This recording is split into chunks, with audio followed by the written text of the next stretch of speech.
नमस्कार मित्रांनो, मी विनोद आपल्यासाठी पुन्हा घेऊन आले नवीन आरटीए संदर्भात अपडेट्स. मित्रांनो, आता लवकरच काही दिवसातच आरटीएचे ऑनलाईन ऍप्लिकेशन चालू होणार आहेत. बघा मित्रांनो, आरटीएच्या ऑनलाईन साईटवर आल्यानंतर तुम्ही ॲडमिशन शेड्यूलमध्ये गेल्यानंतर academic year 24-25 application round first, selection list, regular selection list, हे बघा स्कूल रजिस्ट्रेशन 12/4/2024 हे लास्ट दाखवत आहे. आणि ऑनलाईन ॲप्लिकेशन अजून ओपन झालेलं नाही, म्हणजे 13 तारखेपासून ऑनलाईन ॲप्लिकेशन चालू होतील. मित्रांनो, त्या संदर्भात आपल्याला तयारी करायची आहे की आपल्याला कुठल्या डॉक्युमेंटची गरज लागणार आहे, तसेच आपल्या पाल्याचे वय त्याच्यात बसते का नाही त्या क्रायटेरियामध्ये, ते पण आपण बघणार आहोत मित्रांनो. तर मित्रांनो, कुठेही जाऊ नका, बघत राहा आपला मराठी टेक इन्फो चॅनल. तर मित्रांनो, आपण इथं बघूया आपल्याला कुठल्या डॉक्युमेंटची गरज भासणार आहे. जात संवर्गातील म्हणजे अनुसूचित जाती, अनुसूचित जमाती, विमुक्त जाती अ, भटक्या जमाती ब, भटक्या जमाती क, भटक्या जमाती ड, इतर मागासवर्गीय म्हणजे ओबीसी आणि विशेष मागास बालके म्हणजे एसबीसी. त्यानंतर दिव्यांग बालके, HIV बाधित, HIV प्रभावित बालके, कोविड प्रभावित बालके ज्यांचे पालक 1 किंवा 2 यांचे निधन झाले, आणि अनाथ बालके. या 5 क्रायटेरियामधले जे स्टुडंट असतील त्यांना हा आरटीएचा फॉर्म भरता येणार आहे. तर वंचित घटकासाठी कुठले डॉक्युमेंट लागणार आहेत? वंचित घटकासाठी उत्पन्नाच्या दाखल्याची आवश्यकता नाही, पण कास्ट सर्टिफिकेटची गरज लागणार आहे. कास्ट सर्टिफिकेट हे तहसीलदार, जिल्हाधिकारी, उपविभागीय महसूल अधिकारी यांचे प्रमाणपत्र लागणार आहे. ते पालकांचा, जे त्यांच्या वडिलांचा आणि मुलाचा जातीचा दाखला आवश्यक आहे, म्हणजे मुलाचा किंवा पालकांचा जातीचा दाखला आवश्यक आहे. परराज्यातील जातीचे प्रमाणपत्र ग्राह्य धरण्यात येणार नाही, हे लक्ष ठेवा. त्यानंतर हे दिव्यांग बालकांसाठी काय? दिव्यांग बालकांसाठी 40% जास्त तर दिव्यांग असेल तर त्याचे प्रमाणपत्र लागणार आहे, वैद्यकीय प्रमाणपत्र लागणार आहे. त्यानंतर HIV बाधित किंवा प्रभावित जर कोणी बालक असेल तर त्यांच्यासाठी शासकीय रुग्णालयाचे प्रमाणपत्र लागणार आहे. तसेच कोविड प्रभावित बालके म्हणजे ज्यांचे पालक 1 किंवा दोन्ही यांचे निधन 1 एप्रिल 2020 ते 31 मार्च 2022 या कालावधीत कोविड प्रभावामुळे झाले असेल, अशा बालकांसाठी सक्षम प्राधिकारी यांनी निर्गमित केलेले संबंधित बालकांचे मृत्यू प्रमाणपत्र लागणार आहे. त्यानंतर कोविडमुळे जर मृत्यू झाल्याचे रुग्णालयाचे वैद्यकीय प्रमाणपत्र लागणार आहे, म्हणजे medical certificate of causes of death form number 4 C rule 7. सदर मृत्यू कोविड-19शी संबंधित असल्याबाबतचे प्रमाण हे शासकीय पालिका, महानगरपालिका, रुग्णालय अथवा ICMR नोंदणीकृत खाजगी रुग्णालय किंवा प्रयोगशाळा यांचा अहवाल लागणार आहे.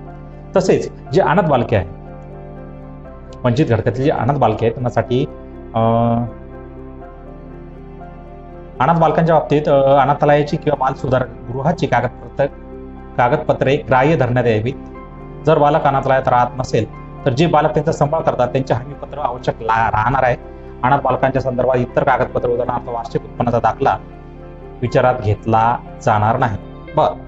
त्यानंतर आर्थिकदृष्ट्या दुर्बल घटकास म्हणजे तहसीलदार दर्जाच्या महसूल अधिकाऱ्याचे प्रमाणपत्र लागणार आहे, किंवा सॅलरी स्लिप, कंपनीचा किंवा एम्प्लॉयरचा दाखला ज्या आर्थिक वर्ष 2021-22 आणि 22-23 1 लाखाच्या आतमध्ये उत्पन्न असलं पाहिजे. परराज्यातील उत्पन्नाचा दाखला ग्राह्य धरण्यात येणार नाही. घटस्फोटित महिला जर पालक असतील तर न्यायालयाचा निर्णय लागणार आहे. घटस्फोटित महिलेच्या बालकांचा आईचा रहिवासी पुरावा लागणार आहे.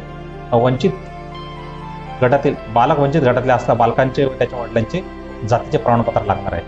आणि आर्थिक दुर्बल गटात असेल तर उत्पन्नाचा आईचा दाखला लागणार आहे. न्यायप्रविष्ट असलेले घटस्फोटा प्रकरणातील महिला असतील त्यांच्यासाठी घटस्फोटाचे प्रकरण न्यायप्रविष्ट असल्याचा पुरावा लागणार आहे. घटस्फोट प्रकरण न्यायप्रविष्ट असलेल्या महिलांचा बालकाच्या आईचा रहिवासी पुरावा लागणार आहे. आणि बालक जर वंचित गटात असतील तर त्यांचे वडिलांचे जातीचे प्रमाणपत्र, व बालक आर्थिक दुर्बल घटकात असेल तर त्याचे आईचा उत्पन्नाचा दाखला लागणार आहे. विधवा महिला आहे, विधवा महिलांसाठी पतीचे मृत्यूपत्र लागणार आहे. विधवा महिलेच्या किंवा बालकांच्या आईचा पुरावा लागणार आहे. बालक वंचित गटात असल्यास बालकांचे म्हणजे वंचित घटकातील जे पण काही बालक आहेत त्यांना कास्ट सर्टिफिकेट कास्ट सर्टिफिकेट जातीचं प्रमाणपत्र हे आवश्यक आहे. आणि जर बालक आर्थिक दुर्बल घटकात असेल तर त्यांना उत्पन्नाचा दाखला हा आवश्यक आहे. आधार कार्ड हे कंपल्सरी आहे. त्यानंतर जन्मतारखेचा पुरावा लागणार आहे. आणि रहिवासी पुरावामध्ये काय काय लागणार आहे, तर रेशनिंग कार्ड चालू शकतं, ड्रायव्हिंग लायसन्स चालू शकतं, वीज बिल, टेलिफोन बिल चालू शकतं, पाणीपट्टी, प्रॉपर्टी टॅक्स, घरपट्टी आणि राष्ट्रीयकृत बँकेचे पासबुक. म्हणजे पासबुक असेल तर फक्त ते राष्ट्रीयकृत बँकेचे असले पाहिजे. त्यानंतर आधार कार्ड, मतदान कार्ड, ओळखपत्र, पासपोर्ट यापैकी एक कुठेतरी चालू शकतं.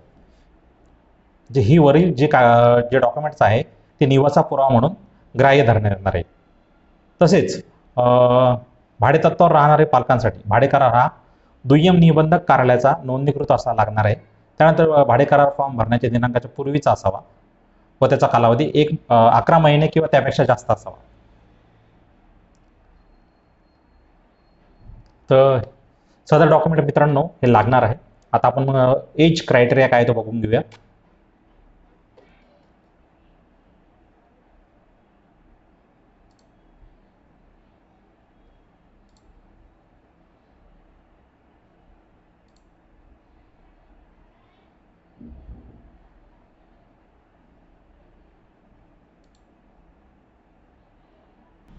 हे बघा, सन 2024-25 या शैक्षणिक सत्रात RT 25% प्रवेशासाठी बालकांचे वय निश्चित करण्यात बाबत.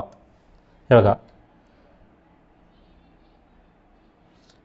सन 24-25 शैक्षणिक क्षेत्रात RT 25% प्रवेशासाठी बालकांचे वय खालीलप्रमाणे आहे. बालक जर प्ले ग्रुप किंवा नर्सरीमध्ये असेल, म्हणजे त्यांना ॲडमिशन घ्यायचं असेल नर्सरी किंवा प्ले ग्रुपसाठी, तर वयोमर्यादा हे 1 जुलै 2020 ते 31 डिसेंबर 2021 पर्यंत. म्हणजेच किमान वय त्याचं 3 वर्ष पाहिजे आणि जास्तीत जास्त त्याचं वय 4 वर्ष 5 महिने 30 दिवस. त्यानंतर ज्युनियर केजीसाठी वयोमर्यादा काय आहे, तर 1 जुलै 2019 ते 31 डिसेंबर 2020, म्हणजेच कमीत कमी 4 वर्ष आणि जास्तीत जास्त 5 वर्ष 5 महिने 30 दिवस. त्यानंतर सिनियर केजीसाठी 1 जुलै 2018 ते 31 डिसेंबर 2019, म्हणजे किमान वय 5 वर्ष पाहिजे आणि त्यानंतर जास्तीत जास्त वय 6 वर्ष 5 महिने 30 दिवस. तसेच इयत्ता पहिलीमध्ये ज्यांना ॲडमिशन घ्यायचे त्यांच्या बालकांचे वय हे 1 जुलै 2017 ते 31 डिसेंबर 2018, म्हणजेच मिनिमम किंवा कमीत कमी 6 वर्ष वय पाहिजे आणि जास्तीत जास्त 7 वर्ष 5 महिने 30 दिवस. मित्रांनो, आता तुम्हाला कळालं आहे की तुम्हाला तुमच्या पाल्याचं वय हे किती असलं पाहिजे आणि त्यानंतर आपल्याला कुठकुठल्या डॉक्युमेंटची गरज आहे ते पण आपण बघितलं मित्रांनो.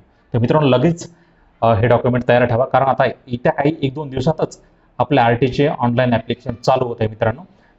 तर मित्रांनो, चॅनलला सबस्क्राईब करून ठेवा, लाईक करा, शेअर करा, जेणेकरून आपल्याला RTचे अपडेट्स मिळत राहतील आणि RTचा ऑनलाईन फॉर्म कसा भरायचा, त्याच्यात काय खबरदारी घ्यायची हे आपण आज सविस्तर बघणार आहोत. तर येत्या काही काळात आपण RTचा ऑनलाईन फॉर्म कसा भरणार आहोत ते पण बघणार आहोत. त्यामुळे मित्रांनो, चॅनलला सबस्क्राईब करा, लाईक करा आणि शेअर करा. जय हिंद, जय महाराष्ट्र.